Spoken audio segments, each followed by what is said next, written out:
Hello everyone, welcome back to my mini vlog. ఏంటి ఎక్కడికో వెళ్ళిపోతున్నాను అనుకుంటున్నారా? హైదరాబాద్ వచ్చాక అస్సలు తగ్గేదే లేదు. సో మేమైతే మార్నింగే షాపింగ్కి స్టార్ట్ అయిపోయాము. చార్మినార్ దగ్గరలో ఉన్న అర్బాస్ టెక్స్టైల్స్కి వెళ్ళాము. ఇది ఒక పెద్ద క్లాతింగ్ స్టోర్ అనమాట. ఇక్కడ అన్ని బ్రాండ్స్లోని క్లాత్స్ దొరుకుతాయి మనకి. Saris, dresses, men's wear, kids wear, almost all అన్నీ ఉంటాయి. నైట్ వేర్, హోమ్ వేర్ అన్ని డ్రెస్సెస్ అయితే ఉంటాయి. శారీస్ కూడా చాలా బాగుంటాయి. చాలా డిజైన్స్, మంచి మంచి మోడల్స్, బ్యూటిఫుల్ స్టాక్ అయితే ఉంటుంది ఇక్కడ. మంచి రీజనబుల్ ప్రైజెస్ తోటి మంచి క్వాలిటీతో ఉన్నాయన్నమాట. మేమైతే చాలా గట్టిగా షాపింగ్ చేసాము.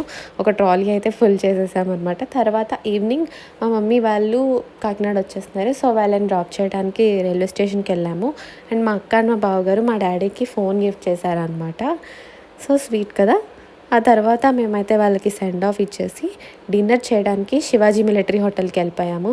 ఇక్కడ అంబియన్స్ అయితే సూపర్ ఉంది అసలు. మర్యాదగా ఆకేసి బిర్యానీ వడ్డించారు. చాలా బాగుంది ఫుడ్ కూడా, నాకైతే చాలా నచ్చింది. తర్వాత మా వాళ్ళు నన్ను కార్ మూన్ రూఫ్ ఎక్కించి లేట్ నైట్ సిటీ వ్యూని ఎంజాయ్ చేయమని కేబుల్ బ్రిడ్జ్ దగ్గరకు తీసుకెళ్లారనమాట. సో నేను మంచి కూల్ బ్రీజ్తో ఆ నైట్ లైఫ్ అంతా ఎంజాయ్ చేశాను. హైదరాబాద్ నైట్ లైఫ్ అంటే నాకు చాలా ఇష్టం, చాలా బాగుంటుంది. ఇంకా లేట్ నైట్ అవ్వడం వల్ల, ట్రాఫిక్ అది లేకపోవడం వల్ల నేనైతే మంచిగా మూన్ రూఫ్ ఎక్కి బాగా ఎంజాయ్ చేశాను. అండ్ తర్వాత మా బావగారు వాళ్ళ ఆఫీసెస్ ఇవన్నీ ఐటీ పార్క్ అంతా కూడా చూపించారు. ఎంత బ్యూటిఫుల్గా ఉందో, ఫుల్ ఆఫ్ లైట్స్ తోటి నైట్ అయితే. నేనైతే సూపర్గా ఎంజాయ్ చేశాను ఆ రోజంతా. And subscribe.